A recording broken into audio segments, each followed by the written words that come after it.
Pessoal, no episódio de hoje eu vou falar sobre o que é o TDAH. TDAH é o transtorno do déficit de atenção, hiperatividade e impulsividade. Ele é um transtorno, ou seja, não é uma doença, é um transtorno psicológico, psiquiátrico, com algumas dimensões na saúde mental. Ele é caracterizado, como pelo próprio nome sugere, por desatenção, hiperatividade e ou impulsividade.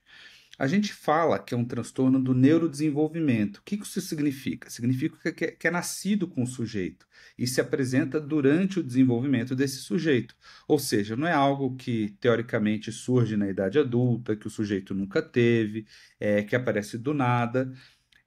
Esse conceito é importante porque nos últimos anos tem mudado um pouquinho, né? Então a gente sabe que tudo quando a gente fala em saúde mental, em psiquiatria, tem nuances que são ambientais, ou seja, estresse, motivadores pessoais, relacionamento, demissões, luto, vulnerabilidade mental, mas também tem algo inato, que é, por exemplo, da gestação, uma gestação complicada.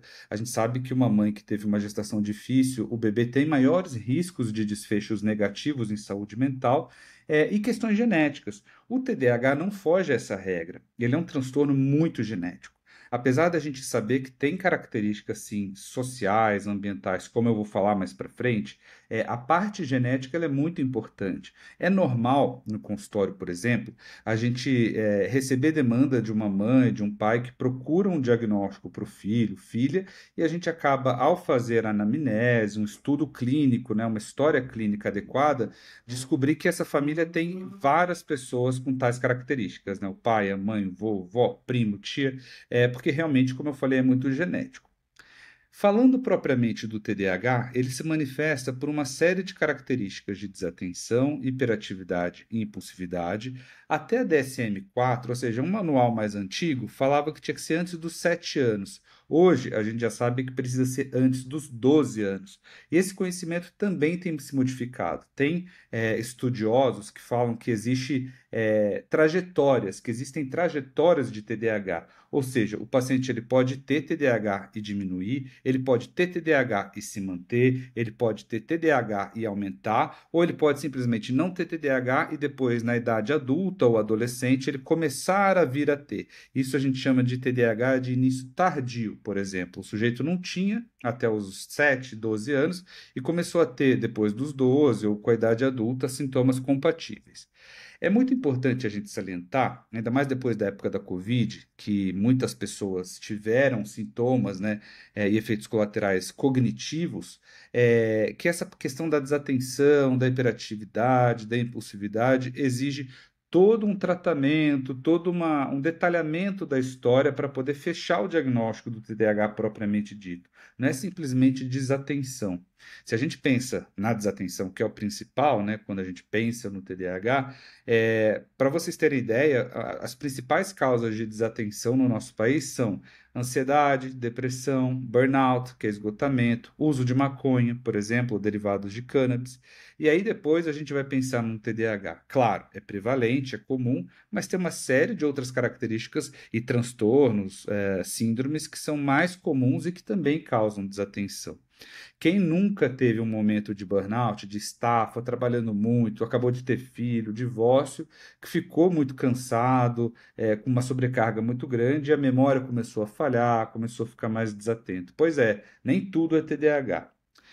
Agora, falando propriamente do TDAH, ele é caracterizado por uma série de sintomas nessas esferas da desatenção, da hiperatividade, da impulsividade, em que precisam ter 6 ou mais sintomas quando o sujeito tem menos de 12 anos, ou 5 ou mais quando ele tem mais de 12 anos. São sintomas que predominam em mais de uma área. Então, se eu fico desatento só em casa e, por exemplo, o meu relacionamento não está legal, pode ser que eu esteja desatento, irritado e tudo mais, porque meu relacionamento não está bom. E se eu saio com amigos, com meus familiares e fica tudo bem, isso não é TDAH, isso é um problema intradomiciliar, né? Agora, se eu tenho desatenção em todos os ambientes da minha vida, no trabalho, nos estudos, dentro de casa, isso já acende o alerta. A gente chama de desatenção, hiperatividade, impulsividade em mais de um setting, em mais de um local.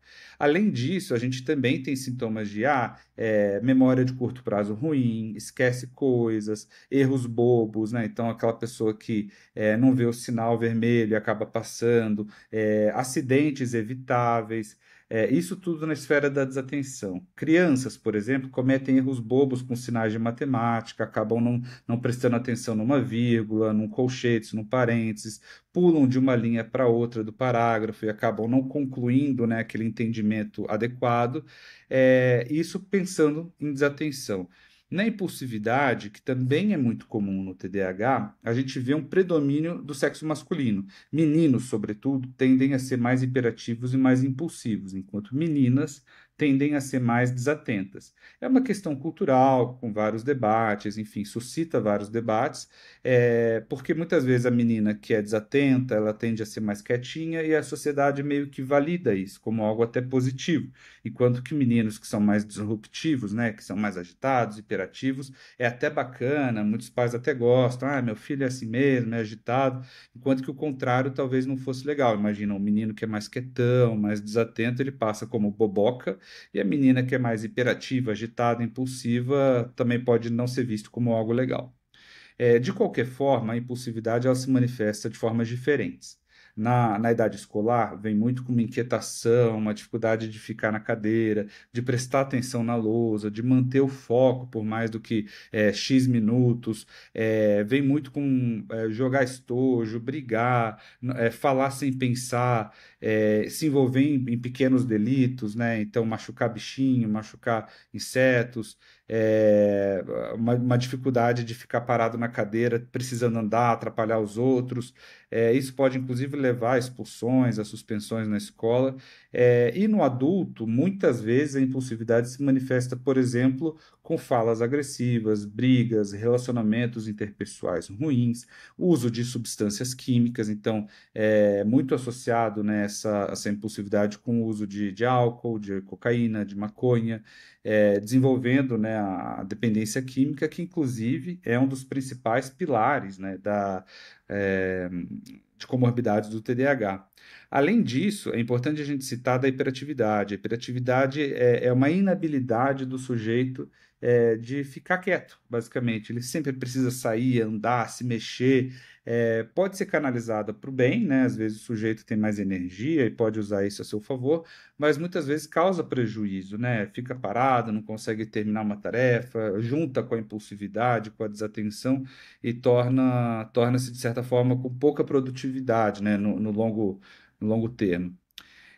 O tratamento é super importante porque, enquanto crianças, né, a gente vai, sobretudo, usar de psicoterapia, de acompanhamento psicopedagógico. São crianças que muitas vezes têm dislexia, descalculia, problemas de linguagem que vão exigir um acompanhamento fonoaudiológico, problemas auditivos, né, como PAC, processamento auditivo central, que também vai exigir tratamento e diagnóstico fonoaudiológico. E também as comorbidades são muito comuns. Muitas dessas crianças possuem, sobretudo, ansiedade e depressão. E aí a decisão de tratar ou não fica muito sujeita ao psiquiatra, ao médico que vai acompanhar essa criança.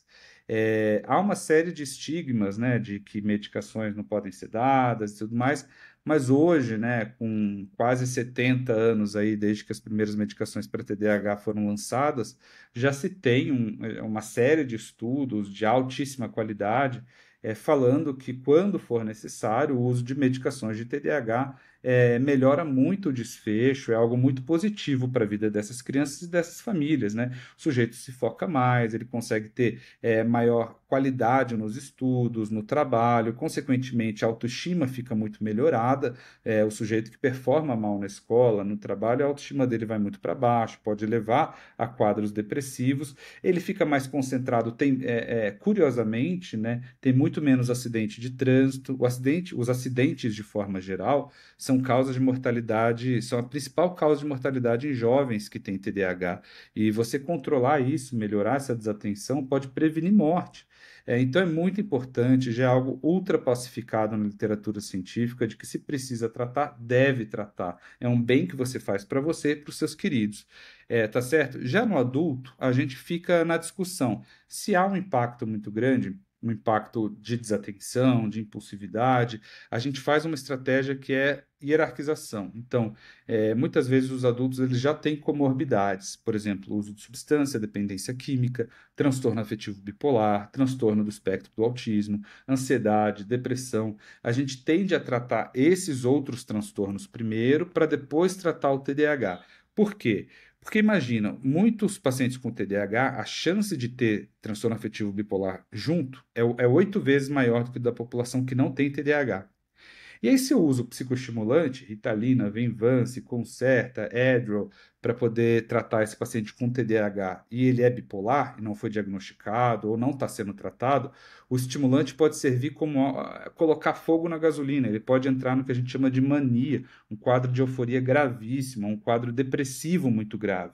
Então é importante a gente tratar primeiro para depois abordar o TDAH. E muitas vezes a gente vê o paciente com TDAH que é mais impulsivo, é natural do problema, procurando ajuda e querendo para ontem a medicação. Então, faz parte do quadro a psicoeducação. Um dos tratamentos vai ser você orientar e psicoeducar essa pessoa, essa família, de que a gente precisa seguir uma ordem pelo bem dele, para que ele fique bem depois. E é algo que poucas semanas, meses a gente já consegue fazer, tá bom? Dito isso, é importante a gente lembrar também das questões do hype, né? Hoje em dia, muita gente fala de autismo, antigamente era um pouco mais de TDAH, parece que os diagnósticos estão sendo mais evidenciados, né? Enquanto ao TDAH, a gente também já tem dado de literatura, não é que teve uma explosão, todo mundo tem TDAH. Claro, claro, como eu falei, muita coisa é burnout, muita coisa é ansiedade, muita coisa é sobrecarga emocional e as pessoas querem uma medicação, uma fórmula mágica para poder curar isso, e faz parte do papel do bom profissional falar que não é bem por aí, mas também, de fato, são transtornos muito prevalentes. Às vezes 5, 7% da população tem. Falando no Brasil, são milhões de pessoas. E muitas vezes o tratamento leva a qualidade de vida muito grande. Então, como eu falei, sintetizando, é comum 5, 7%, até 12% em jovens, em crianças, tende a diminuir com o passar da idade, mas alguns se mantêm, alguns até aumentam e alguns começam o TDAH depois dos 17 anos. De qualquer forma, o tratamento envolve um pilar medicamentoso, com estimulante, terapia com psicólogo e muitas vezes fono, terapia ocupacional, pedagogo, para corrigir algumas falhas ou questões ali que possam ser melhoradas. Tá bom? É um somatório de sintomas de desatenção, com impacto em vários ambientes da vida, sintomas de hiperatividade, e eles podem não necessariamente estarem juntos. Então, pode ter só desatenção, pode ter só hiperatividade, pode ter só impulsividade, pode ter um pouquinho de cada um. Geralmente é o que acontece, que a gente chama de que é misto. Tá bom? TDAH é isso, fico à disposição. Mais um episódio terminando.